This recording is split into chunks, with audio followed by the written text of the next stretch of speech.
नमस्कार मेरे प्यारे भाइयों, मैं हूं अनुज और आप सुन रहे हैं हॉरर कहानी, वो भी मेरी जुबानी। दोस्तों, आज का हॉरर पॉडकास्ट ट्रक ड्राइवर की है जिनका नाम देवराज है। तो चलिए अब यह कहानी देवराज जी के नजरिया से सुनते हैं। और अगर आप लोग चाहते हैं कि आपका नाम वीडियो में लिया जाए तो कमेंट में अपना नाम और अपने शहर का नाम जरूर लिखें। तो अब ज्यादा समय नहीं लेते हैं, चलिए कहानी की शुरुआत करते हैं। नमस्कार दोस्तों, मेरा नाम देवराज है और मैं बिहार के आरा जिले से कोई 30 से 40 किलोमीटर की दूरी पर बसे एक छोटे से शांत गांव का रहने वाला हूं और मैं पेशे से एक ट्रक ड्राइवर हूं। आज मैं आप लोगों के साथ अपनी जिंदगी का वो सबसे भयानक वाकया साझा करने जा रहा हूं, एक ऐसी हकीकत जिसने मेरे सोचने समझने के तरीके को हमेशा के लिए बदल दिया। ये एक ऐसी घटना की कहानी है जिसकी मैंने कभी अपने सबसे बुरे सपने में भी कल्पना नहीं की थी कि उस तरह की भयावहता कभी मेरे साथ भी हकीकत में घट सकती है। जब वो हादसा मेरे साथ हुआ, उस वक्त तो मेरे पास अपनी इस आपबीती को किसी तक पहुंचाने का कोई जरिया ही नहीं था। मन में एक बोझ सा था, एक ऐसा डर था जो किसी से कह नहीं पाता था। मैं किससे कहता? अपनी बीवी को बताता तो वो बेचारी डर के मारे मुझे ये काम ही नहीं करने देती।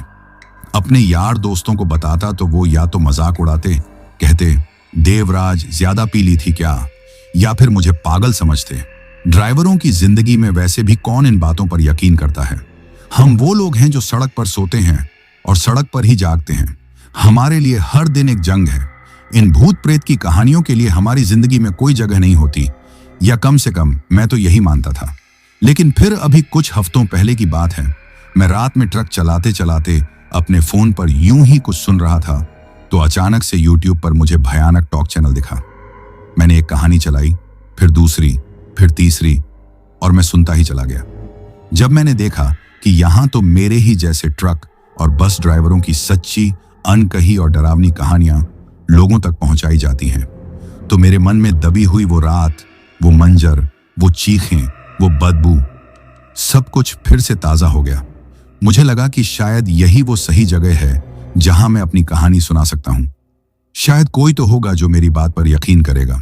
यही बात सोचकर आज मैं आप लोगों के सामने अपनी जिंदगी की उस सबसे खौफनाक रात की कहानी लेकर आया हूं। यह कहानी सिर्फ एक कहानी नहीं, बल्कि एक चेतावनी है। एक ऐसी चेतावनी जिसे सुनकर शायद आप लोगों की रातों की नींद उड़ जाए, क्योंकि इस कहानी के हर मोड़ पर आपको डर का एक ऐसा गहरा एहसास होने वाला है जो आपने पहले कभी महसूस नहीं किया होगा। यह बात उस समय की है जब मुझे ट्रक चलाते हुए लगभग 14 से 15 साल का एक लंबा अरसा हो चुका था। सड़क ही मेरा घर बन चुकी थी और ट्रक का स्टीयरिंग व्हील मेरे हाथों का हिस्सा। उस महीने में असम के गुवाहाटी से चाय पत्ती का माल लाद कर वापस अपने घर बिहार लौट रहा था। सफर बहुत लंबा था और वापसी में ट्रक पूरा खाली था, तो खर्च बचाने के लिए मैंने कोई खलासी भी साथ नहीं रखा था। मैं उस बड़े से केबिन में बिल्कुल अकेला था, अपनी तन्हाई और सड़क पर बजते पुराने गानों के साथ। अब जब मैं सिलीगुड़ी पार करके बिहार की सीमा में दाखिल हुआ तो रात के करीब 9:30 बज चुके थे। दिन भर की लगातार ड्राइविंग से मेरा शरीर बुरी तरह थक कर चूर हो चुका था। मेरी आंखें भारी हो रही थीं और पीठ में एक तेज दर्द उठ रहा था। इसके साथ ही मुझे काफी तेज भूख भी लगने लगी थी। ऐसी भूख कि पेट में चूहे नहीं बल्कि डायनासोर दौड़ रहे थे। हालांकि घर से निकलने से पहले मेरी बीवी ने मुझसे जिद की थी कि मैं खाने का टिफिन साथ ले जाऊं, लेकिन उस वक्त तो मैंने मर्दानगी दिखाते हुए उससे यह कह दिया था कि अरे, रास्ते में किसी भी अच्छे ढाबे पर रुककर ताजा गरम खा लूंगा, तू खाम खां सुबह सुबह परेशान मत हो। मैं ट्रक चलाते चलाते किसी ढाबे की तलाश में था, लेकिन जिस रास्ते से मैं गुजर रहा था वह कुछ जरूरत से ज्यादा ही बेआबान और वीरान था। सड़क के दोनों तरफ सिर्फ मीलों तक फैले खेत थे जो रात के अंधेरे में किसी काले समंदर की तरह लग रहे थे। दूर दूर तक किसी गांव की कोई टिमटिमाती रोशनी भी दिखाई नहीं दे रही थी। माहौल में एक अजीब सी खामोशी थी। इसी बीच मुझे जोर से पेशाब लगी। मैंने सड़क के किनारे ट्रक को रोका, हेडलाइट बंद की और नीचे उतरकर सड़क से थोड़ा हटकर खेतों की तरफ चला गया। जब मैं वहां खड़ा था तभी मेरी नजर थोड़ी दूर आगे सड़क के किनारे कुछ टिमटिमाती हुई रोशनियों पर पड़ी। मैंने गौर से देखा तो पाया कि वो एक छोटा सा ढाबा था। उसके बाहर 2-3 और ट्रक भी खड़े थे। ट्रकों को देखकर मेरे मन को तसल्ली हुई कि यह जगह सुरक्षित होगी और यहाँ खाना भी अच्छा मिलेगा। मैं वापस अपने ट्रक में आया और उसे स्टार्ट करके उस ढाबे की ओर बढ़ा दिया। जब मैं ढाबे के करीब पहुंचा तो मुझे दिखाई दिया कि उस ढाबे वाले ने अपने उस ढाबे को काफी अच्छी तरीके से सजा रखा था। बाहर की तरफ रंग बिरंगी लाइटों की कई सारी लड़ियां लगी हुई थी और इसके साथ ही उस ढाबे के ठीक सामने सड़क के बगल में उसने लकड़ी की कुर्सी टेबल भी अच्छी तरीके से डाल रखी थी, जहां पर मुझे 4 से 5 लोग बैठकर आराम से खाना खाते हुए भी दिखाई दे रहे थे। अब उन लोगों को देखकर मेरा मन थोड़ा और आश्वस्त हुआ और मैं भी अपनी ट्रक को बाकी ट्रकों के साथ लाइन में लगाकर रोक देता हूं और फिर उसके बाद अपना गमछा कंधे पर उठाकर केबिन के भारी फाटक को खोलकर नीचे उतर जाता हूं। लेकिन अब जैसे ही मैंने उस ट्रक से नीचे कदम रखा तो ट्रक के केबिन से नीचे उतरते ही मुझे वहां पर एक अजीब सी बहुत तीखी गंध महसूस होती है। वो गंध इतनी भयानक और सड़ांध भरी थी कि वहां पर एक पल के लिए तो मेरा सांस लेना भी मुश्किल हो गया था। ऐसा लग रहा था जैसे कोई जानवर मरकर सड़ गया हो या फिर किसी कचरे का बहुत बड़ा ढेर हो। जैसे ही मैंने उस गंध को महसूस किया तो मैं मन में सोचता हूं कि भला इतनी बुरी दुर्गंध के बीच ये लोग यहां पर इतने आराम से बैठे बैठे खाना कैसे खा रहे हैं? क्या इन्हें यह गंध महसूस नहीं हो रही? यही बात सोचकर मैं अपने उस गमछे से अपनी नाक और मुंह को अच्छी तरह ढकता हूं और फिर उस छोटे से ढाबे की तरफ जाने लगता हूं। पर जब मैं वहां पर गया तो मैंने देखा कि बाहर की तरफ जो कुर्सी टेबल लगी हुई थी उनके ऊपर 2-3 आदमी बैठे बैठे खाना खा रहे थे और उनके बगल में ही एक औरत और एक जवान लड़की बैठी हुई थी।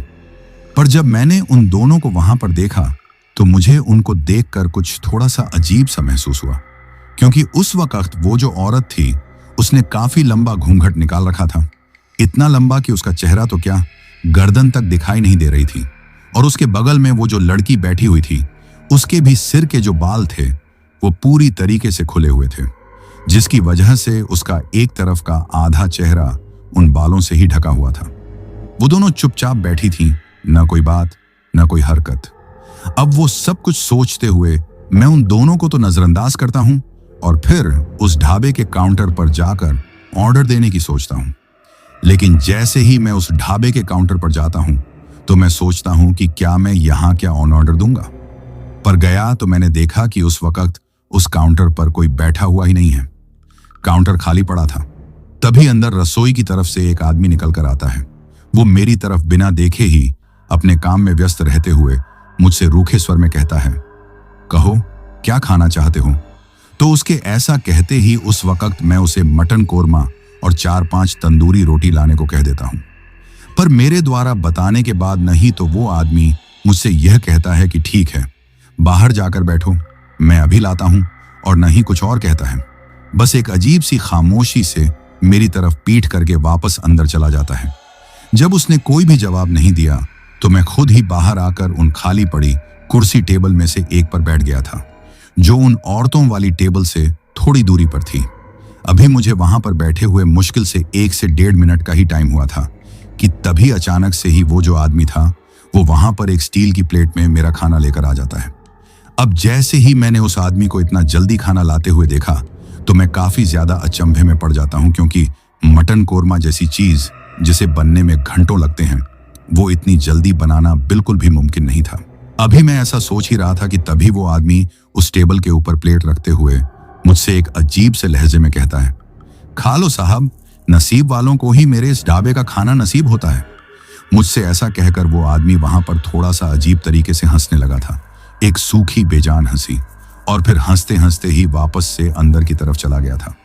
लेकिन उस वक्त मुझे भूख इतनी ज्यादा और इतनी जोरों की लग रही थी कि मैं उन सब अजीब चीजों के ऊपर उतना ज्यादा ध्यान नहीं देता हूं और सीधा खाने पर टूट पड़ता हूं। अभी मैं वहां पर बैठा बैठा वो खाना खा ही रहा था कि तभी अचानक से ही खाते खाते मेरी चम्मच मेरे हाथ से छूटकर नीचे जमीन पर गिर जाती है। पर जैसे ही वो चम्मच मेरे हाथ से छूटकर नीचे गिरी और मैं उसे उठाने के लिए आदत के अनुसार नीचे की तरफ झुका, तो उस चम्मच को नीचे से उठाने के साथ ही जब मेरी नजर मेरी टेबल के ठीक सामने, जिस टेबल के ऊपर वो औरत और वो लड़की बैठी हुई थी, उन दोनों के पैरों की तरफ पड़ती है, तो उनके पैरों की तरफ देखते ही मेरी आंखें खौफ से फटी की फटी रह जाती हैं और मेरे हलक में निवाला अटक जाता है, क्योंकि उस वक्त उस चम्मच को उठाने के साथ साथ जैसे ही मेरी नजरें उस तरफ पड़ी तो मुझे साफ साफ दिखाई दिया कि उस वक्त मेरे ठीक सामने वो जो दोनों औरतें बैठी हुई हैं, उनके पैर नीचे की तरफ से बिल्कुल उल्टे हैं, यानी कि उनकी एड़ियां तो आगे की तरफ थीं और उनके पैरों के जो पंजे थे वो बिल्कुल पीछे की तरफ अजीब तरह से मुड़े हुए थे। अब यह चीज देखते ही मेरे उतना ज्यादा डरने के पीछे की वजह यह थी कि मैंने बचपन से ही अपने दादा दादी से जो कहानियां सुनी थीं उनमें मैंने बार बार यही सुना था कि यह जो चुड़ैलें होती हैं उनके पैर हमेशा पीछे की तरफ मुड़े हुए होते हैं। इसी वजह से अब जैसे ही मैंने वो चीज अपनी आंखों से देखी तो मैं काफी ज्यादा घबरा गया था। मेरा पूरा शरीर पसीने से भीग गया। उस वक्त उस घबराहट में मुझे समझ में ही नहीं आ रहा था कि आखिर जो कुछ मैं अपनी आंखों के सामने देख रहा हूं वो सच है या फिर मेरी थकान और भूख की वजह से मेरी ही आंखों का कोई धोखा है। अभी वहां पर यह सब कुछ हो ही रहा था कि तभी अचानक से ही पता नहीं क्यों वहां एक अजीब सी सन सन की आवाज करते हुए बहुत तेज हवा चलने लगती है और उस हवा के तेज झोंके के साथ ही वो जो औरत वहां पर लंबा घूंघट निकाल कर बैठी हुई थी उस औरत का वो घूंघट उस हवा की वजह से उसके चेहरे के ऊपर से एक पल के लिए हट जाता है। और जैसे ही उस औरत का वो घूंघट उसके चेहरे के ऊपर से हटा और मुझे उसका वो चेहरा दिखाई दिया तो उसके चेहरे को देखते ही मेरी तो सिट्टी पिट्टी ही गुम हो गई थी। मेरे मुंह से एक दबी हुई चीख निकल गई। उस औरत का सिर से लेकर गले तक का जो पूरा हिस्सा था वो पूरी तरीके से जला हुआ था। यानी कि आग में बुरी तरह झुलस जाने के बाद जिस तरीके की किसी इंसान की चमड़ी हो जाती है, काली और पिघली हुई, उस वक्त उस औरत के गले और चेहरे की चमड़ी भी बिल्कुल वैसी ही हो रखी थी।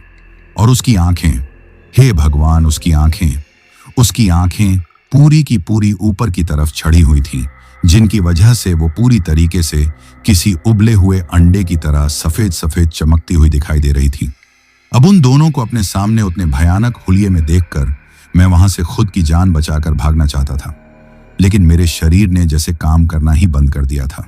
तभी वो लड़की, जिसके बाल अब भी उसके चेहरे पर थे, बिना मेरी तरफ देखे एक भयानक सपाट आवाज में मुझसे कहती है, यहां से पेट भरकर खाए बिना कोई भी नहीं निकल सकता। ये कहकर वो जली हुई औरत अपनी थाली में रखे गोश्त के बड़े बड़े टुकड़ों को अपने दांतों से खींच खींच कर और चबा चबा कर खाने लगती है। उनको उस वहशियाना तरीके से वो चीज खाता हुआ देखकर मेरा डर और भी कई गुना बढ़ जाता है। तभी खाते खाते उस लड़की की थाली से गोश्त का एक छोटा सा गोल टुकड़ा गिरकर मेरी तरफ लुढ़क आता है और जब मैं डरते डरते उस टुकड़े को गौर से देखता हूं तो मेरा खून जम जाता है। मेरे रोंगटे खड़े हो जाते हैं। वो गोश्त का टुकड़ा नहीं था, वो किसी इंसान की आंख थी जो अदप की हालत में जमीन पर पड़ी मुझे ही घूर रही थी। अब अपनी आंखों के सामने वो सच्चाई आई तो मुझे अचानक से ही एक जोर की उल्टी होने लगती है और मैं एक झटके में यह बात समझ जाता हूं कि आज मैं जिंदा इंसानों के बीच नहीं बल्कि मुर्दों और चुड़ैलों के ढाबे पर बैठकर उन्हीं के साथ खाना खा रहा हूं। अब अपनी आंखों के सामने जमीन पर लुढ़की उस इंसानी आंख को देखकर मेरी तो हालत खराब हो जाती है। मेरा दिमाग सुन्न पड़ गया था और शरीर डर के मारे बुरी तरीके से कांपने लगा था, जैसे मुझे तेज बुखार चढ़ गया हो। मुझे इस बात का अच्छी तरीके से अंदाजा हो गया था कि किसी इंसान के शरीर को कोई दूसरा इंसान तो इस वहशीपन से बिल्कुल भी नहीं खा सकता। तो इसका मतलब यह था कि इस वक्त मेरी आंखों के सामने ये जो दोनों औरतें बैठी हुई हैं, ये शायद कोई साधारण औरतें नहीं हैं, ये कुछ और ही हैं, कुछ ऐसा जिसके बारे में मैंने सिर्फ कहानियों में सुना था। और वो जो ढाबे वाला था, मुझे उसकी कहानी समझ में नहीं आ रही थी कि आखिर वो किसी इंसान को उस तरीके से काट कर इन शैतानी ताकतों को खाने के लिए कैसे परोस सकता है। लेकिन अब वो चीज देखते ही पता नहीं क्यों मुझे डर के साथ साथ अपने आप पर उतना तेज गुस्सा भी आता है कि मैं कहां आकर फंस गया। और उस गुस्से के चलते ही मैं अपनी कुर्सी को एक झटके से पीछे धकेल कर खड़ा हो जाता हूं। लेकिन जैसे ही मैं खड़ा हुआ तो अचानक से ही पता नहीं क्यों वहां एक अजीब सी सन सन की डरावनी आवाज करते हुए बहुत तेज हवा चलने लगती है और उस हवा के साथ ही पीछे की तरफ से वो जो खेत और जंगल वाला अंधेरा इलाका था, उस तरफ से पेड़ पौधों के सूखे हुए पत्ते धूल और मिट्टी के साथ उड़कर आने लगे थे और उन पत्तों के साथ साथ मिट्टी का एक पूरा गुबार भी आ रहा था, जिसकी वजह से मुझे अब अपनी आंखों को खुला रखने में भी काफी ज्यादा दिक्कत होने लगी थी। लेकिन अब जैसे ही वो हवा का तेज झोंका आना शुरू हुआ तो उसके आने के साथ ही वो जो लड़की वहां पर बैठी हुई थी, वो अचानक से अपनी गर्दन को एक अजीब अस्वाभाविक तरीके से, जैसे किसी की गर्दन में हड्डी ही ना हो, मेरी तरफ घुमाकर देखने लगती है। और जब वो लड़की मेरी तरफ उस तरीके से देखने लगती है तो देखते ही देखते उस लड़की का जो चेहरा था, उसकी भी वही भयानक हालत हो जाती है जो उस औरत के चेहरे की थी। यानी कि उसका चेहरा भी धीरे धीरे मेरी आंखों के सामने अजीब तरीके से पिघलता हुआ और बदलता हुआ ठीक वैसा ही आग में जलकर झुलसा हुआ सा दिखाई देने लगा था। अब उन दोनों को अपने सामने उतने भयानक हुलिये में देखकर मुझे यह बात शीशे की तरह साफ हो गई थी कि अभी कुछ देर पहले जब मेरी चम्मच नीचे गिरी थी और उसको उठाने के लिए जब मैं नीचे झुका था, तो उस दौरान मुझे जो कुछ भी दिखाई दिया था वो कोई मेरे थके हुए मन का वहम या आंखों का धोखा नहीं था, बल्कि वो एक खौफनाक हकीकत थी। अब वो सारी चीजें समझ में आते ही मैं वहां से अपनी जान बचाकर भागना चाहता था, लेकिन तभी अचानक से ही अंदर की तरफ से वो ढाबे वाला आदमी निकल कर आता है जो वहां पर मुझे और उन दोनों को खाना परोस रहा था।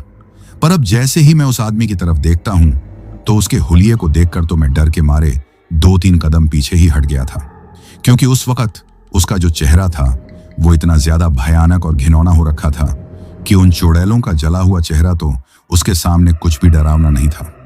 दरअसल जैसे ही वो उस ढाबे से निकलकर बाहर आया तो मुझे दिखाई दिया कि उस वक्त उस आदमी के जो होंठ थे वो किसी जानवर की तरह काफी ज्यादा मोटे और नीचे की तरफ लटके हुए थे। इसके साथ ही उसके होंठों से एक अजीब सी काले काले खून जैसी लार टपक टपक कर नीचे जमीन की तरफ गिर रही थी और उसकी एक आंख की जगह सिर्फ एक गहरा काला गड्ढा था। साथ ही जो दूसरी आंख बची हुई थी वो भी उन औरतों की तरह ही पूरी तरीके से सफेद थी, जिसमें कोई पुतली नहीं थी। अब उस वक्त वहां पर जब ये सब चीजें हो रही थीं, तो तभी आसमान में एक बहुत तेज बिजली कड़कती है, जिसकी रोशनी में एक पल के लिए मुझे उन तीनों के भयानक चेहरे साफ साफ दिखाई दिए। लेकिन उस बिजली के कड़कने के साथ ही जैसे मेरे शरीर में थोड़ी सी हलचल होती है और मुझे यह समझ में आता है कि अब अगर मैं कुछ और देर तक यहीं पर इसी तरीके से जड़ होकर खड़ा रहा तो आज इन लोगों के हाथों पक्का मारा जाऊंगा और शायद कल रात किसी और मुसाफिर की थाली में मेरा गोश्त परोसा जाएगा। यही बात सोचकर मैं वहां से अपनी पूरी ताकत लगाकर अपनी ट्रक की तरफ इतना तेज दौड़ता हूं कि शायद उससे पहले मैं कभी भी उतना तेज अपनी पूरी जिंदगी में नहीं दौड़ा था। लेकिन जैसे ही मैं पीछे की तरफ पलटकर अपनी ट्रक की ओर भागने लगा तो मुझे दौड़ते वक्त अपने पीछे से उस जली हुई औरत की इतनी तेज दिल फाड़ देने वाली चीखने की आवाज सुनाई दी कि जैसे उसके हाथ से उसका कोई बहुत मन पसंदीदा शिकार निकल गया हो। लेकिन इससे पहले कि मैं अपनी ट्रक के केबिन में जाकर बैठ पाता, उस ट्रक की तरफ दौड़ते हुए जब मैं उसके थोड़ा करीब गया तो उसके थोड़ा करीब जाते ही मेरे पैर अचानक से ही दौड़ना बंद कर देते हैं और मैं एक झटके के साथ ही जिस तरीके से किसी तेज रफ्तार गाड़ी को ब्रेक लगते हैं उस तरीके से वहीं का वहीं रुक जाता हूं, क्योंकि उस वक्त मुझे अपनी ट्रक के केबिन में कुछ ऐसा दिखाई दिया था जिसको देखकर मेरी हालत खराब हो गई थी और मुझे यह समझ में आ गया था कि आज मेरा यहीं पर मरना तय है और बचने का कोई रास्ता नहीं बचा है। दरअसल जैसे ही मैं दौड़कर अपनी ट्रक की तरफ आने लगा तो इससे पहले कि मैं उस ट्रक के फाटक को खोलकर उसके अंदर बैठ पाता, मुझे उस ट्रक के सामने वाले बड़े शीशे से साफ दिखाई देता है कि मेरी ट्रक के केबिन के अंदर ड्राइविंग सीट पर कोई बैठा हुआ है। पर वो जो कोई भी बैठा हुआ था वो कोई आदमी तो बिल्कुल भी नहीं था, बल्कि वो एक औरत थी। और वो औरत और कोई नहीं बल्कि वही जली हुई औरत थी जिसका हुलिया आग में झुलसा हुआ और डरावना दिखाई दे रहा था। पर अब उस औरत को मेरी ही ट्रक के केबिन में ड्राइविंग सीट पर बैठा हुआ देखकर मैं तो एक तरीके से हिम्मत ही हार गया था। मेरा दिल बैठ गया था कि शायद अब मैं यहां से बचकर नहीं निकल पाऊंगा। लेकिन तभी पता नहीं क्यों अचानक से ही मैं उस सड़क के बगल से मुझे जो एक पगडंडी नुमा कच्चा रास्ता उस अंधेरे जंगल वाले इलाके की तरफ जाता हुआ दिखाई दे रहा था, उसकी तरफ अपनी जान बचाने के लिए भाग जाता हूं। और जब मैं उस तरफ भागा तो मुझे एक बार फिर से मेरे पीछे से उस औरत की उसी भयानक तरीके से चीखने की आवाज सुनाई देती है जो पहले से भी ज्यादा गुस्से भरी और तेज थी। अब भागते भागते धीरे धीरे मेरी सांस बुरी तरह फूलने लगी थी। मैं और ज्यादा नहीं भाग पाता हूं और फिर उस पगडंडी से थोड़ा साइड में जाकर एक बड़े से घने पेड़ के नीचे अपने घुटनों के बल झुककर थोड़ा हांफते हुए जोर जोर से सांस लेने लगता हूं।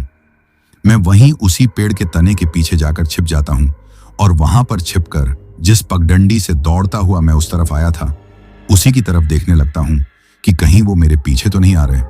लेकिन जिस वक्त यह सब कुछ हो रहा था उस वक्त मेरी सांसें काफी तेज तेज चल रही थीं, जिसकी वजह से मुझे यह डर था कि कहीं वो मेरी सांसों की आवाज को भांप कर मेरी तरफ ना आ जाए। लेकिन जब मैं उस पेड़ के तने के पीछे छिपकर उस पगडंडी की तरफ देख रहा था, तो अचानक से ही मुझे अपने सिर पर थोड़ा पीछे की तरफ गर्दन वाली साइड में एक बूंद गिरती हुई महसूस होती है। लेकिन वो बूंद काफी ज्यादा गर्म और चिपचिपी थी। अब जब मुझे उस तरीके का फिर से मेरी गर्दन पर कुछ गिरता हुआ महसूस हुआ, तो मैं सामने की तरफ देखते देखते ही अपने एक हाथ से पीछे की तरफ, जहां पर भी मुझे वो थोड़ा गर्म सा महसूस हो रहा था, वहां अपने एक हाथ को रगड़ता हूं और फिर उस हाथ की हथेली को सामने की तरफ करके उसे देखता हूं। लेकिन अब जैसे ही मैं उस हाथ को अपनी आंखों के सामने लाकर उसे देखता हूं, तो उस वक्त मेरी हाथ की उस हथेली पर जो कुछ लगा हुआ था, उसको देखकर मेरे जो दोनों पैर थे वो डर के मारे वहीं के वहीं बुरी तरह कांपने लगे थे। क्योंकि उस वक्त मेरी जो हाथ की हथेली थी, उसके ऊपर खून के जैसा कुछ गाढ़ा और लाल लाल लगा हुआ था। जब मैंने उस चीज को देखा, तो मैं जिस पेड़ के तने के सहारे छिपकर मैं सामने की ओर देख रहा था, मैं डरते डरते उसके ठीक ऊपर की तरफ देखता हूं।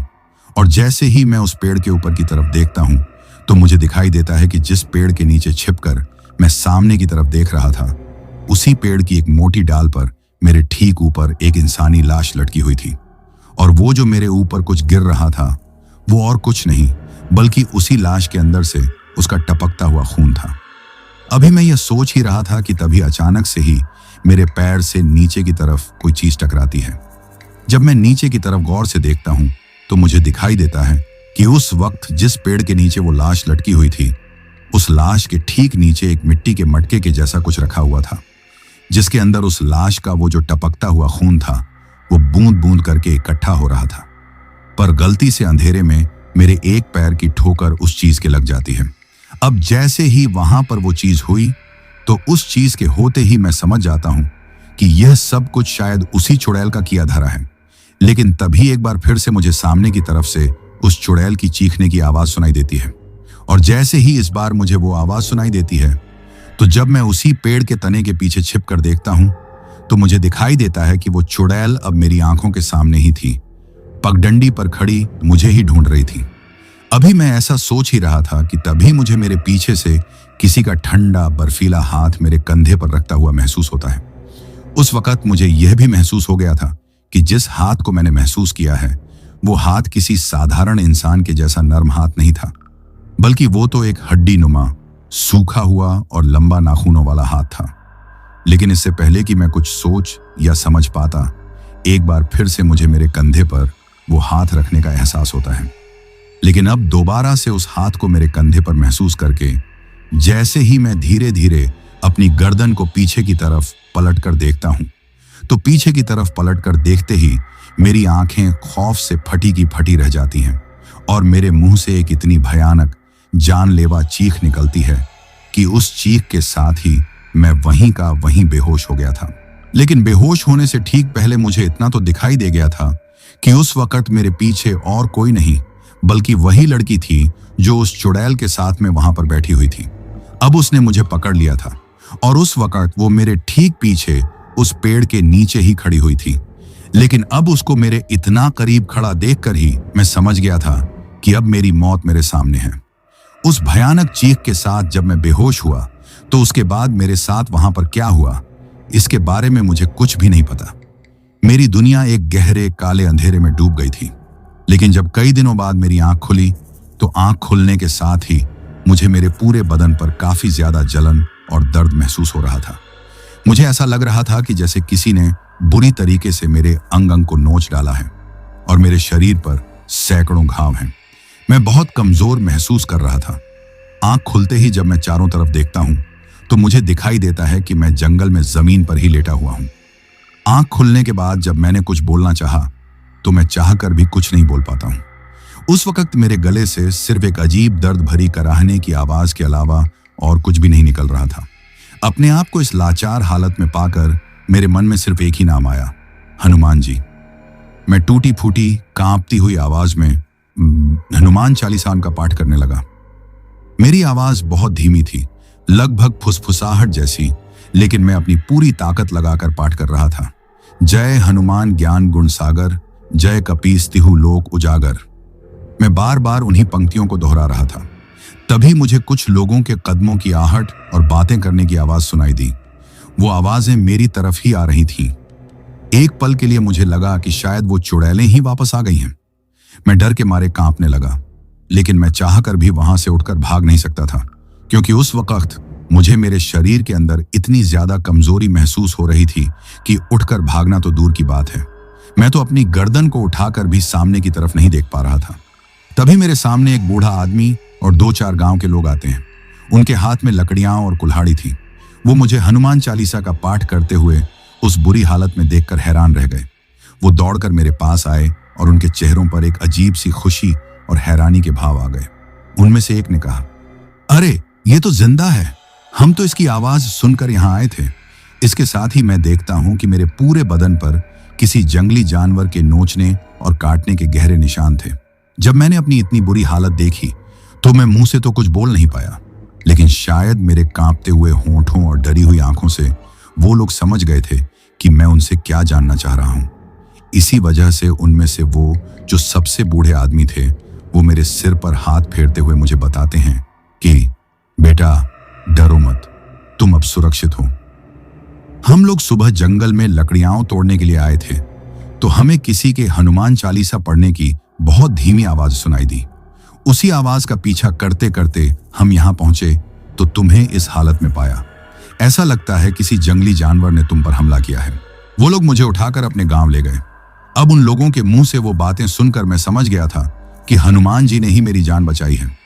वो आत्माएं शायद हनुमान चालीसा की वजह से मुझे मार नहीं पाई और घायल छोड़कर चली गईं। मैं कई दिनों तक उस गांव में ही रहा, जब तक कि मेरे जख्म थोड़े भर नहीं गए। उन गांव वालों ने मेरी बहुत सेवा की, लेकिन जब मैं थोड़ा ठीक हुआ तो ठीक होने के बाद मैंने उनको मेरे साथ जो कुछ भी हुआ था वो सारी बातें विस्तार से बता दी थी। जब मैंने उन लोगों को वो सब बातें बताई तो मेरे मुंह से उस ढाबे वाली कहानी को सुनकर वो लोग एक दूसरे का मुंह देखने लगे। तब उस बूढ़े आदमी ने मुझे बताया कि बेटा वो ढाबा तो आज से लगभग 15 से 20 साल पहले वहां पर चला करता था, लेकिन एक बार उस ढाबे के ऊपर गैस सिलेंडर फटने से काफी तेज आग लग गई थी। जिस आग में वहां पर खाना खाने वाले कुछ मुसाफिर और वो ढाबे वाला, उसकी बीवी और उसकी जवान बेटी सब के सब जलकर वहीं मर गए थे। और उसके बाद से ही वो ढाबा बंद पड़ा हुआ है और अब वो एक खंडहर बन चुका है। लोग कहते हैं कि रात में वहां से चीखने चिल्लाने की आवाजें आती हैं।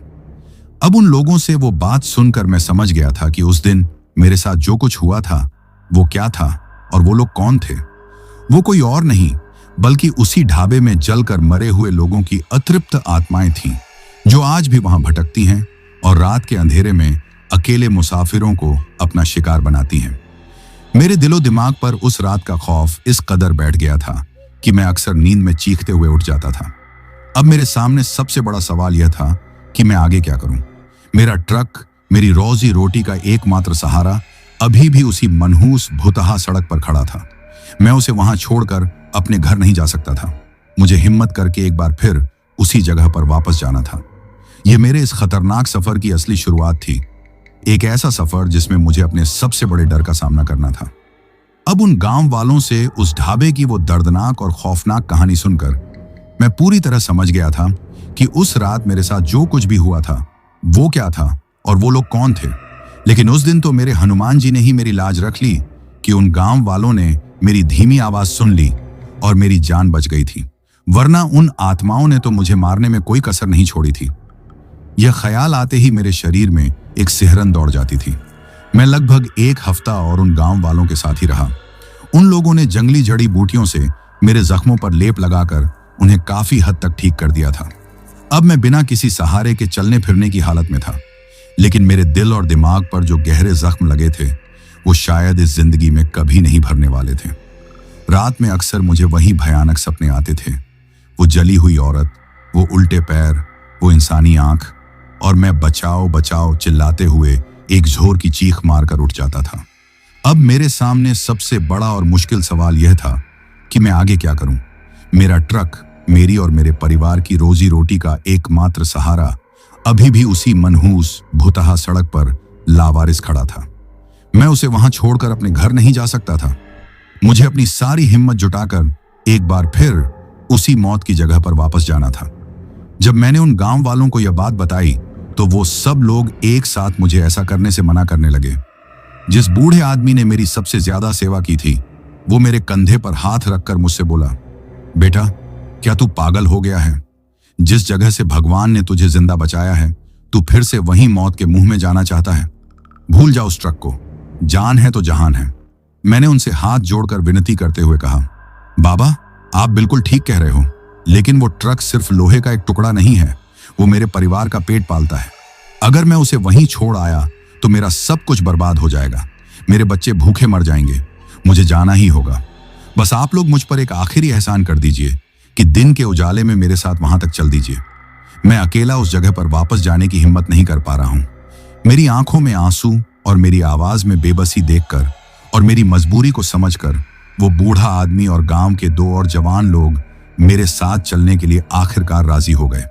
लेकिन उन्होंने एक शर्त रखी कि जैसे ही सूरज ढलना शुरू होगा वो एक पल भी वहां नहीं रुकेंगे, चाहे मेरा काम पूरा हुआ हो या नहीं। मैंने कांपते हुए उनकी शर्त मान ली।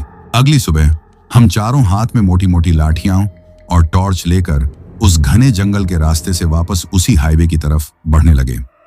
जैसे जैसे हम उस जगह के करीब पहुंच रहे थे मेरा दिल किसी ढोल की तरह जोर जोर से धड़कने लगा था। मेरे दिमाग में उस रात की सारी खौफनाक घटनाएं एक एक करके किसी फिल्म की तरह घूमने लगी थी। वो चीखें, वो भयानक पीछा, वो पेड़ से लटकी हुई लाश, सब कुछ मेरी आंखों के सामने फिर से जिंदा हो रहा था। लगभग 1 घंटे तक पगडंडियों पर चलने के बाद हम जंगल से निकलकर उस हाईवे पर आ गए और थोड़ी ही दूर पर मुझे मेरा ट्रक उसी जगह पर खड़ा हुआ दिखाई दिया जहां मैं उसे छोड़कर भागा था। लेकिन जब थोड़ा ठीक होने के बाद मैं उस ढाबे के बगल में मेरी जो ट्रक खड़ी हुई थी, मैं उस ट्रक को लेने गया तो मुझे दिखाई दिया कि ट्रक तो वहां पर बिल्कुल ठीक ठाक हालत में खड़ी हुई थी। हालांकि इतने दिनों में उसके ऊपर काफी सारी धूल मिट्टी की मोटी परत जम गई थी। उसकी हालत देखकर ऐसा लग रहा था जैसे वो महीनों से नहीं बल्कि कई सालों से इसी तरीके से वीरान और लावारिस खड़ी हो। पहियों के आसपास मकड़ी के बड़े बड़े जाले लग गए थे, पर जैसे ही मैंने ट्रक के सामने की तरफ देखा तो मेरे होश उड़ गए। मुझे दिखाई दिया कि जिस जगह पर मुझे वो सजा धजा रोशनी से नहाया हुआ ढाबा दिखाई दिया था, अब वहां पर एक पुरानी सी खंडहरनुमा दुकान के जैसा कुछ था, जिसको देखकर ऐसा लग रहा था कि जैसे यह कई सालों से इसी तरीके से एक वीरान खंडहर के रूप में पड़ी हुई है। उसकी छत आधी टूट चुकी थी और दीवारों पर काई जमी हुई थी। इसके साथ ही उसकी जो दीवारें थीं वो भी पूरी तरीके से धुएं से काली पड़ी हुई थीं। उन काली पड़ी हुई दीवारों को देखकर उन लोगों ने मुझे जो आग लगने वाली बात बताई थी उस बात पर भी पूरी तरह से यकीन हो जाता है। मैं कांपते हुए कदमों से उस खंडहर की तरफ बढ़ा। गांव वाले मेरे पीछे ही कुछ दूरी पर खड़े थे। वो उस मनहूस खंडहर के अंदर आने की हिम्मत नहीं कर पा रहे थे। मैं हिम्मत करके अंदर गया। वहां टूटी हुई कुर्सियों और जली हुई लकड़ियों के ढेर के अलावा कुछ भी नहीं था। जमीन पर कांच के टुकड़े और पुरानी जंग लगी कीलें बिखरी पड़ी थीं। हवा में अब भी एक अजीब सी जले हुए मांस और सीलन की मिली जुली गंध तैर रही थी। ये वही जगह थी। मैं जानता था कि मैं गलत नहीं हो सकता। तभी मेरी नजर जमीन पर पड़ी एक चमकीली चीज पर गई। मैंने झुककर उसे उठाया। वो एक स्टील की चम्मच थी जो आग की गर्मी में जलकर काली और टेढ़ी मेढ़ी हो गई थी। ये वही चम्मच थी जो उस रात मेरे हाथ से छूटकर नीचे गिरी थी और जिसे उठाने के लिए जब मैं झुका था तो मैंने उन चुड़ैलों के उल्टे पैर देखे थे। उस चम्मच को अपने हाथ में देखकर मेरे पूरे शरीर में एक खौफ की लहर दौड़ गई। ये इस बात का पक्का सबूत था कि जो कुछ भी उस रात मेरे साथ हुआ था वो मेरा कोई सपना या वहम नहीं था।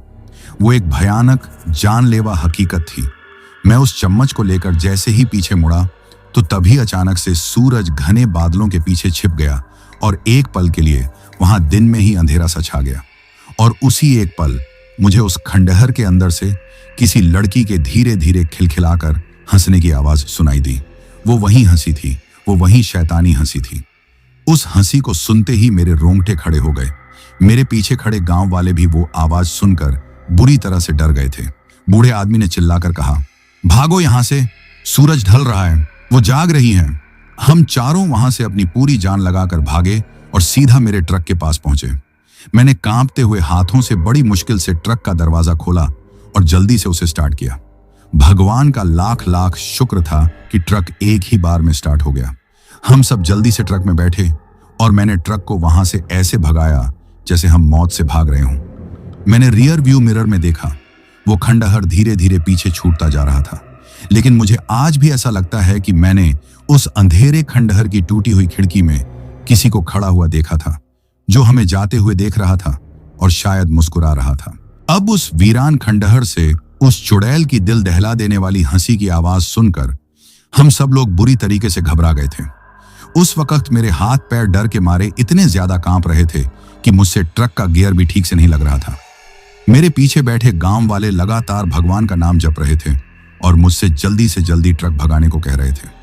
मैंने जैसे तैसे हिम्मत जुटाकर ट्रक को गियर में डाला और उसे उस मनहूस जगह से जितनी दूर हो सके उतनी दूर भगा ले गया। काफी दूर आने के बाद जब मुझे इस बात का यकीन हो गया कि अब हम उस इलाके से बहुत बाहर आ चुके हैं, तब जाकर मैंने ट्रक की रफ्तार थोड़ी धीमी की। हम सब चुप थे, किसी के मुंह से एक शब्द भी नहीं निकल रहा था। उस भयानक जगह के खौफ ने हम सब के चेहरों पर एक अजीब सी दहशत लिख दी थी, जो साफ साफ दिखाई दे रही थी। जब हम वापस गांव पहुंचे तो रात होने लगी थी। उस रात में एक पल के लिए भी सो नहीं पाया। जब भी मैं आंखें बंद करता, मुझे उस जली हुई औरत का भयानक चेहरा, वो उल्टे पैर और थाली में परोसा गया वो इंसानी आंख वाला गोश्त दिखाई देने लगता। मुझे बार बार ऐसा महसूस हो रहा था कि वो चुड़ैल मेरे पीछे पीछे इस गांव तक आ गई है और अभी मेरे कमरे का दरवाजा खटखटाएगी। अगली सुबह जब मैं उन लोगों का धन्यवाद करके वहां से जाने की तैयारी करने लगा, तो वो बूढ़े बाबा, जिन्होंने असल में मेरी जान बचाई थी, मेरे पास आए। उन्होंने मेरे चेहरे पर बसे गहरे डर को एक ही नजर में पढ़ लिया था। वो मुझसे बोले, बेटा, तू जिस्मानी तौर पर तो अब ठीक हो गया है, लेकिन तेरा मन और तेरी आत्मा अभी भी वहीं उस खंडहर में फंसी हुई है। वो बलाएं कोई साधारण भूत प्रेत नहीं हैं, वो भूखी आत्माएं हैं जिन्हें इंसानी खून और मांस की लत लग चुकी है। एक बार वो किसी शिकार पर अपनी नजर डाल दें तो आसानी से उसका पीछा नहीं छोड़ती, चाहे वो दुनिया के किसी भी कोने में क्यों ना चला जाए। उनकी बात सुनकर मेरा डर और भी ज्यादा बढ़ गया। मैंने कांपती हुई आवाज में उनसे पूछा, तो फिर मैं क्या करूं बाबा? मैं अपने घर कैसे जाऊंगा? मुझे तो अभी भी सैकड़ों किलोमीटर का लंबा सफर अकेले ही तय करना है। तब उस बूढ़े बाबा ने मुझे एक प्लान बताया। वो कोई लड़ाई झगड़े का प्लान नहीं था, बल्कि बचाव का और अपनी जान को सुरक्षित अपने घर तक ले जाने का एक समझदारी भरा प्लान था। उन्होंने मुझसे कहा, बेटा, मेरी कुछ बातें गांठ बांध ले। सबसे पहली और जरूरी बात, आज के बाद तू कभी भी सूरज ढलने के बाद ट्रक नहीं चलाएगा। जैसे ही शाम होने लगे, किसी भीड़ भाड़ वाले कस्बे, शहर या ऐसे बड़े ढाबे पर रुक जाना जहां बहुत सारे लोग और गाड़ियां हों। कभी भी किसी सुनसान या अकेली जगह पर रात गुजारने की गलती मत करना।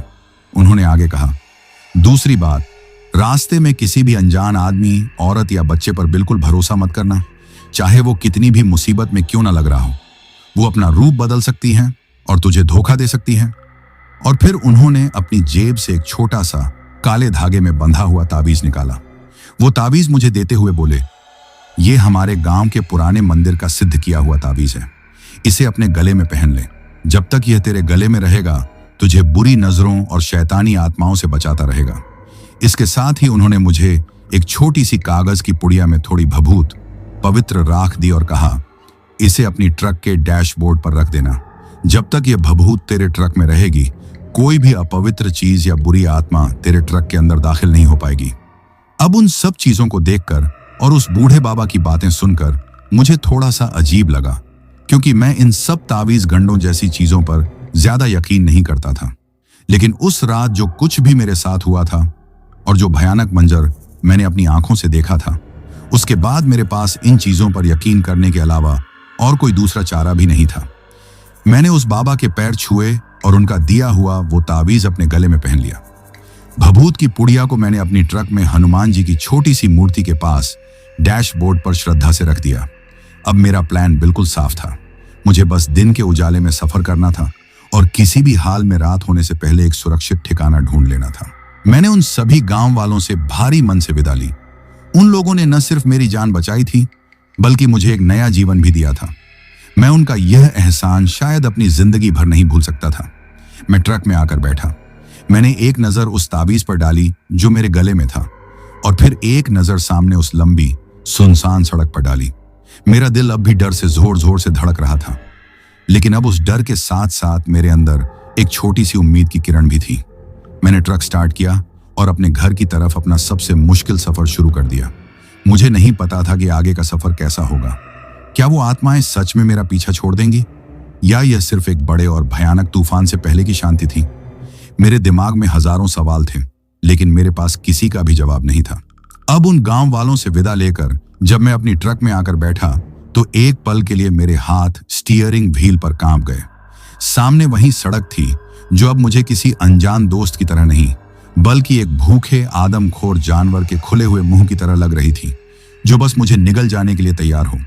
मैंने अपनी सारी हिम्मत बटोरी, हनुमान जी का नाम लिया और कांपते हुए हाथों से ट्रक को धीरे धीरे आगे बढ़ा दिया। सफर का पहला दिन तो एक अजीब से खौफ, डर और बेचैनी में ही गुजरा। मैं बार बार अपनी नजर सामने सड़क पर दौड़ाता और फिर हर 2 मिनट में अपने तीनों रियर व्यू मिरर में पीछे देखता। मुझे हर मोड़ पर, हर पेड़ के पीछे और हर गुजरती हुई गाड़ी में ऐसा लगता कि जैसे कोई मुझे घूर रहा है। हालांकि उस पूरे दिन मेरे साथ कोई भी अजीब या डरावनी घटना नहीं घटी। मैंने बाबा की बात अपनी जिंदगी का नियम बना लिया था। जैसे ही शाम के 5 बजे और सूरज आसमान में नीचे की तरफ ढलने लगा, मैं बेचैन हो गया। मैंने नेशनल हाईवे पर एक बहुत बड़ा और भीड़ भाड़ वाला ढाबा देखकर तुरंत अपना ट्रक रोक दिया। वहां कम से कम 50 और ट्रक पहले से ही खड़े थे और चारों तरफ खूब चहल पहल और शोर शराबा था। उस शोर शराबे और तेज रोशनी में जाकर मुझे थोड़ा सुकून और सुरक्षा का एहसास मिला। मैंने खाना खाया और रात को ट्रक के केबिन में ही दरवाजा लॉक करके सो गया। वो रात बिना किसी बुरे सपने के आराम से गुजर गई। अगली सुबह मेरे अंदर थोड़ी हिम्मत और आत्मविश्वास वापस आया। मुझे लगा कि शायद बाबा की बात बिल्कुल सही थी और वो तावीज और भभूत वाकई अपना काम कर रहे हैं। शायद अब मैं उन शैतानी ताकतों की पहुंच से बाहर और पूरी तरह सुरक्षित था। यही सोचते हुए मैंने अपना सफर एक नए जोश के साथ फिर से शुरू किया। दोपहर तक सब कुछ बिल्कुल ठीक ठाक था। मैं एक छोटे से चहल पहल वाले कस्बे से गुजर रहा था। मैंने सोचा कि यहीं रुककर दोपहर का खाना खा लेता हूं। मैं एक ठीक ठाक से होटल के पास ट्रक खड़ा करके खाना खाने के लिए बैठ गया। अभी मैं खाना खा ही रहा था कि तभी मेरी नजर खिड़की से बाहर सड़क के उस पार पड़ी। सड़क के उस पार एक औरत और एक लड़की बहुत धीरे धीरे चल रही थी। उस औरत ने एक लंबा सा खून जैसे लाल रंग का घूंघट निकाल रखा था और उस लड़की के काले लंबे बाल उसके चेहरे पर बिखरे हुए थे। उन्हें देखते ही मेरे हाथ में पकड़ा हुआ रोटी का निवाला मेरे हाथ में ही जम गया। मेरा पूरा शरीर एक पल में ठंडा पड़ गया। हलक से आवाज तक नहीं निकल रही थी। वो वहीं थीं, वो वहीं दोनों चुड़ैलें थीं। वो मेरी तरफ नहीं देख रही थी, बस सड़क के किनारे किनारे ऐसे चल रही थी जैसे वो कहीं टहल रही हों। लेकिन मैं अपनी आत्मा की गहराई से यह बात जानता था कि वो मेरे लिए ही आई हैं। वो मेरा पीछा कर रही थी। मैंने कांपते हुए हाथों से मेज पर पैसे रखे और बिना अपना खाना खत्म किए मैं लगभग दौड़ता हुआ अपने ट्रक की तरफ भागा। मैंने जल्दी से ट्रक स्टार्ट किया और उसे वहां से भगा ले गया।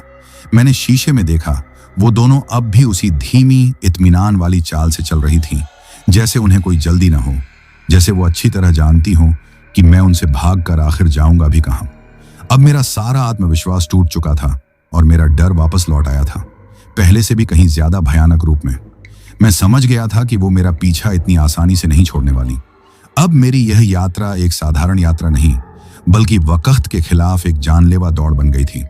मुझे किसी भी हाल में सूरज ढलने से पहले एक सुरक्षित जगह पर पहुंचना था। मैं ट्रक को अंधाधुंध भगा रहा था। शाम तेजी से होने लगी थी और मैं एक बहुत ही सुनसान और वीरान इलाके से गुजर रहा था। दूर दूर तक किसी गांव या कस्बे का कोई नामो निशान नजर नहीं आ रहा था। मेरी बेचैनी और घबराहट बढ़ती ही जा रही थी। तभी मुझे दूर आगे कुछ टिमटिमाती हुई रोशनियां दिखाई दी। उन रोशनियों को देखकर मेरी जान में जान आई। मुझे लगा कि कोई बड़ा कस्बा या शहर आने वाला है। मैंने ट्रक की रफ्तार और तेज कर दी।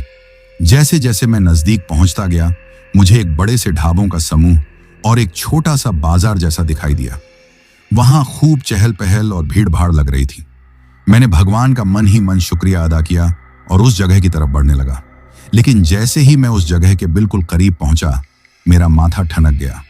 वहां लाइटें तो जल रही थीं, लोग भी दिख रहे थे, लेकिन वहां से किसी भी तरह की कोई भी आवाज नहीं आ रही थी, बिल्कुल भी नहीं। एक भयानक मौत जैसा सन्नाटा पसरा हुआ था। मैंने डर के मारे ट्रक की रफ्तार धीमी कर दी और तभी मैंने गौर से देखा, वो कोई कस्बा नहीं था, वो एक पुराना, वीरान और बंद पड़ा हुआ टोल प्लाजा था। और वो जो लोग मुझे दिखाई दे रहे थे वो इंसान नहीं, बल्कि हवा में तैरते हुए अजीब से काले साए थे। और उन सायों के बीचों बीच सड़क पर वो तीनों खड़े थे, वो जली हुई औरत, वो लड़की और वो भयानक होंठों वाला ढाबे वाला। वो मेरा ही इंतजार कर रहे थे। उन्होंने मुझे फंसाने के लिए यह पूरा माया जाल रचा था। अब मेरे पास भागने का कोई भी रास्ता नहीं था। मेरे पीछे घना अंधेरा जंगल था और आगे मेरी मौत साक्षात खड़ी थी। एक पल के लिए तो मैं पूरी तरह हिम्मत हार गया। मैंने सोचा कि बस देवराज, आज तेरा खेल खत्म। लेकिन तभी मेरी नजर मेरे गले में पहने उस काले धागे वाले ताबीज पर पड़ी। पता नहीं क्यों, लेकिन उसे छूते ही मेरे अंदर एक अजीब सी बिजली और हिम्मत कौंधी। मैंने फैसला किया कि मैं हार नहीं मानूंगा, मैं रुकूंगा नहीं। मैं इस माया जाल को चीरता हुआ निकलूंगा, चाहे जो हो जाए। मैंने ट्रक को पहले गियर में डाला, अपनी आंखें बंद करके जोर से हनुमान जी का नाम लिया और एक्सीलरेटर को अपनी पूरी ताकत से जमीन तक दबा दिया। मेरा ट्रक किसी रॉकेट की तरह आगे बढ़ा। मैं सीधा उन तीनों की तरफ अपनी ट्रक लिए जा रहा था। जैसे ही ट्रक उनके बिल्कुल करीब पहुंचा, उन्होंने एक साथ एक बहुत ही भयानक और दिल दहला देने वाली चीख मारी। मेरा ट्रक उनके शरीर के आर पार ऐसे निकल गया जैसे वो कोई इंसान नहीं, बल्कि धुएं के बादल हों। लेकिन जैसे ही मैं उनके बीच से गुजरा, मेरे ट्रक के केबिन के अंदर का तापमान अचानक से इतना ज्यादा ठंडा हो गया जैसे मैं किसी बर्फ की बहुत बड़ी सिल्ली के अंदर घुस गया हूं। एक पल के लिए ट्रक की सारी लाइटें बंद हो गईं और इंजन खांसने लगा, जैसे अभी बंद हो जाएगा। मुझे लगा कि बस अब ट्रक बंद हो जाएगा और मैं मारा जाऊंगा। लेकिन तभी मेरे गले में पहने ताबीज में से एक हल्की सी गर्म रोशनी निकली और डैशबोर्ड पर रखी भभूत की पुड़िया से हल्का सा धुआं उठने लगा, जिसमें से चंदन की खुशबू आ रही थी। और फिर एक जोर के झटके के साथ ट्रक की लाइटें वापस जल उठी और इंजन फिर से अपनी पूरी रफ्तार में गरजने लगा। मैं उस माया जाल से बाहर निकल आया था। मैंने रियर व्यू मिरर में देखा, वो टोल प्लाजा और वो रोशनियां गायब हो चुकी थी। पीछे अब सिर्फ घना डरावना अंधेरा था। मैं बच गया था, मैं उनके जाल से जिंदा निकल आया था। लेकिन यह मेरा आखिरी संघर्ष नहीं था। मैं ये बात अच्छी तरह जानता था कि अब वो मेरा पीछा और भी ज्यादा गुस्से और दोगुनी ताकत से करेंगे। मेरा सफर अभी खत्म नहीं हुआ था। अब उस माया जाल वाले टोल प्लाजा से जिंदा निकलने के बाद मैं बस अपनी ट्रक को भगाता जा रहा था। मेरे हाथ स्टीयरिंग व्हील पर इतनी मजबूती से जमे हुए थे कि मेरी उंगलियां दुखने लगी थीं। मैं जानता था कि मैं उनके जाल से निकल आया हूं, लेकिन मैं यह भी जानता था कि वो अब भी मेरे पीछे हैं। मेरा ट्रक अब ठीक से नहीं चल रहा था। इंजन बार बार खांस रहा था, जैसे अभी दम तोड़ देगा। हेडलाइट्स कभी तेज हो जाती तो कभी बिल्कुल धीमी पड़ जाती और केबिन के अंदर वो भयानक बर्फीली ठंडक अब भी बनी हुई थी। मेरे गले में पहने ताबीज में अब भी एक हल्की सी गर्माहट थी, जैसे वो उन आत्माओं की ठंडक से मेरी लड़ाई लड़ रहा हो। वो अब मुझे सामने आकर नहीं रोक पा रही थी, लेकिन उन्होंने मेरा पीछा करना नहीं छोड़ा था। जब भी मैं साइड वाले शीशे में देखता तो मुझे अंधेरे में सड़क के किनारे किसी औरत का साया खड़ा हुआ दिखाई देता, जो अगले ही पल गायब हो जाता। हवा में मुझे बार बार उसी लड़की की हंसी की आवाज सुनाई देती। यह एक ऐसा भयानक एहसास था जिसे मैं शब्दों में बयां नहीं कर सकता। मैं एक चलती फिरती कब्र में बैठकर भाग रहा था और मेरी मौत मेरे आसपास ही मंडरा रही थी। मेरी पूरी रात इसी तरह गुजरी। हर एक किलोमीटर का सफर मुझे एक पूरी जिंदगी जैसा लग रहा था। मैं बस भगवान से एक ही दुआ कर रहा था कि किसी तरह सुबह हो जाए, और फिर जैसे भगवान ने मेरी सुन ली हो। आसमान में पूरब की तरफ से एक हल्की सी लाली छाने लगी। रात का अंधेरा छोंटने लगा था और जैसे ही सूरज की पहली किरण मेरे ट्रक के सामने वाले शीशे पर पड़ी, एक अजीब सी बात हुई। केबिन के अंदर जो बर्फीली ठंडक थी वो अचानक से गायब हो गई। ट्रक का इंजन जो पूरी रात खांस रहा था अब बिल्कुल मक्खन की तरह चलने लगा, और वो जो जले हुए मांस की गंध मेरी सांसों में बस गई थी वो भी पूरी तरह से खत्म हो गई। ऐसा लगा जैसे सूरज की रोशनी ने मेरे ट्रक और मेरी आत्मा दोनों को पवित्र कर दिया हो। मैं समझ गया था कि अब मैं सुरक्षित हूं। वो अंधेरे के जीव थे और उजाले में उनकी ताकत खत्म हो जाती है।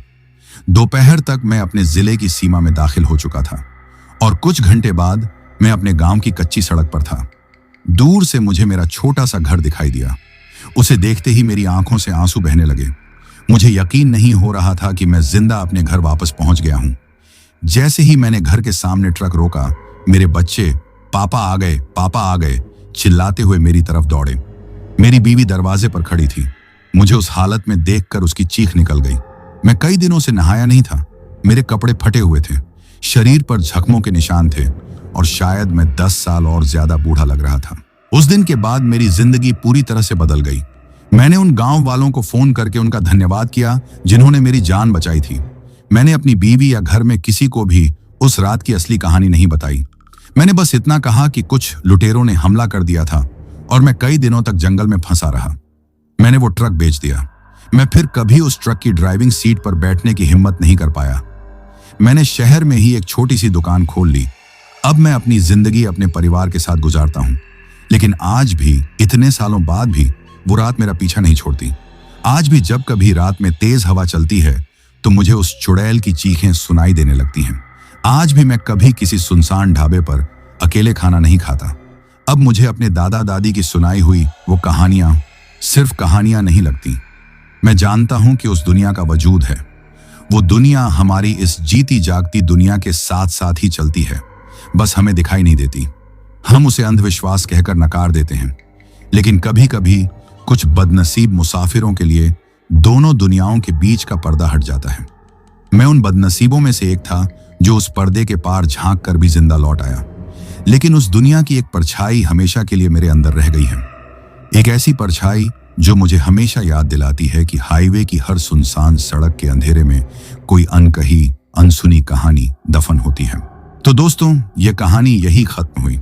अब जिन भाइयों ने अपना नाम वीडियो में कमेंट किया था, उनका नाम लेते हैं। जसप्रीत सिंह भाई राजौरी गार्डन से, जेगू तमंग भाई दुबई से, सादिक भाई सऊदी अरब से, आसिफ शेख भाई कनाडा से, देवराज तमंग भाई नेपाल से, विकास भाई नेपाल से, राहुल भाई ओडिशा से, श्रीकांत भाई दिल्ली से, सुब्राता सरकार भाई बंगलौर से, ताहिर रंगरेज भाई कुवैत से, पूरन चंद बलोत्रा भाई राजस्थान से, अनुराग ठाकुर भाई दुबई से, अंबुज भाई ओडिशा से, बाबर आजम और रिजवान भाई लाहौर पाकिस्तान से, महेश शर्मा भाई जयपुर राजस्थान से, रविंद्र राजपूत भाई बुलंदशहर से, बाबू मोनी जी असम गोहपुर से, कमल भाई म्यांमार से, इसरार शेख भाई मुंबई से, दीपक कुमार भाई उत्तर प्रदेश बहराइच से, बाबू मंडल भाई राउरकेला से, नासिमुद्दीन अलवी भाई मुरादाबाद से, अमित झा भाई भागलपुर बिहार से, दीपक भाई उत्तराखंड से, अंजाना वर्मा भाई कानपुर से, विनोद गुरुंग भाई दुबई से,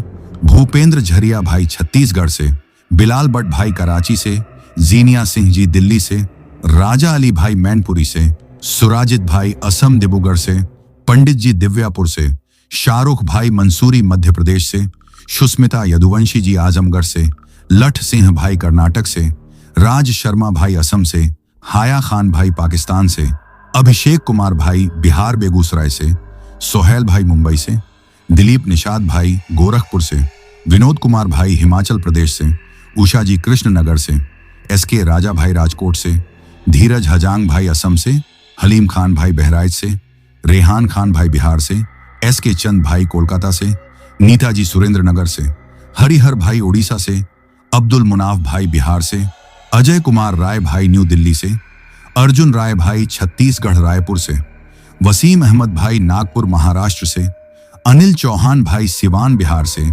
अक्षय कुमार भाई बलिया से, अमित राजपूत भाई सूरत से, अयान नवीद भाई लाहौर से, असलम कुरैशी भाई सऊदी अरब से, आशा जी मणिपुर से, मनदीप भाई बिहार से, हैप्पी भाई भीलवाड़ा राजस्थान से, विकी भाई उत्तराखंड नेपाल से, वसीम भाई कश्मीर से, आयुष भाई सिंगरौली से, मोहम्मद अरीज भाई बिहार से, अजय यादव भाई अमृतसर से, विक्रांत तमंग भाई वेस्ट बंगाल से, अर्शब राकेश फाजिल्का भाई पंजाब से, राज बारूपाल भाई राजस्थान से, धीरज चौधरी भाई महाराजगंज से, मजीद भाई मालदीव से, नवीद भाई लाहौर पाकिस्तान से, अलीना खान भाई बोरावाली से, सफीक भाई सऊदी अरब से, रविंदर भाई आगरा उत्तर प्रदेश से, राजन सोनी भाई गोपालगंज से, आशीष भाई इंडिया से, राहुल सरोज भाई उत्तर प्रदेश से, विकास राजभर भाई बनारस से, पूनम जी जमशेदपुर झारखंड से, आलोक अंबानी भाई जौनपुर चंदवक से, मृत्युंजय भाई अहमदाबाद गुजरात से,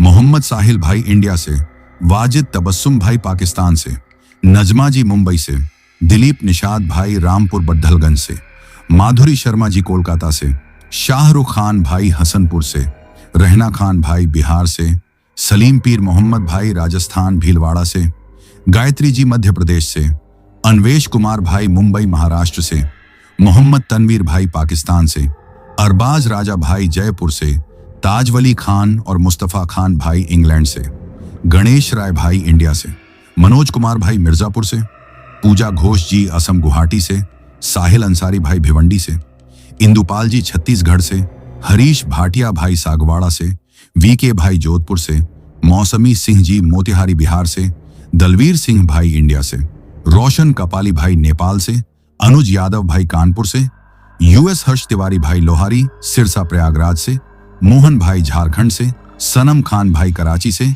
आरव भाई उत्तराखंड से, राज होम भाई कोलकाता से, अब्दुल अजीम भाई वेस्ट बंगाल से, चंचल जी आगरा से, बंदा बाबू भाई उड़ीसा से, सिराजुल जी केरला से, नंदू भाई राजस्थान से, सत्यनारायण भाई उड़ीसा से, जयप्रकाश भाई भदोई से, राजेश भाई नेपाल से, मनोज भाई अहमदनगर से, मनिंदर चंद भाई गोरखपुर से, और जिन भाइयों ने अपना नाम कमेंट किया है लेकिन उनका नाम वीडियो में नहीं लिया गया है, तो भाइयों आप लोग टेंशन ना ले, आप लोगों का नाम अगली वीडियो में जरूर लिया जाएगा। और अगर आप लोग भी चाहते हैं कि आपका नाम वीडियो में लिया जाए तो अपना नाम और अपने शहर का नाम वीडियो में कमेंट करें। अगर आपको यह कहानी पसंद आई हो तो वीडियो को लाइक और चैनल को सब्सक्राइब करें ताकि और भी डरावनी कहानियां आप तक पहुंच सकें। कहानी को अंत तक सुनने के लिए दिल से धन्यवाद दोस्तों। आज के लिए बस इतना ही, मिलते हैं जल्द ही कुछ नई कहानियों के साथ। तब तक के लिए अपना ध्यान रखिए।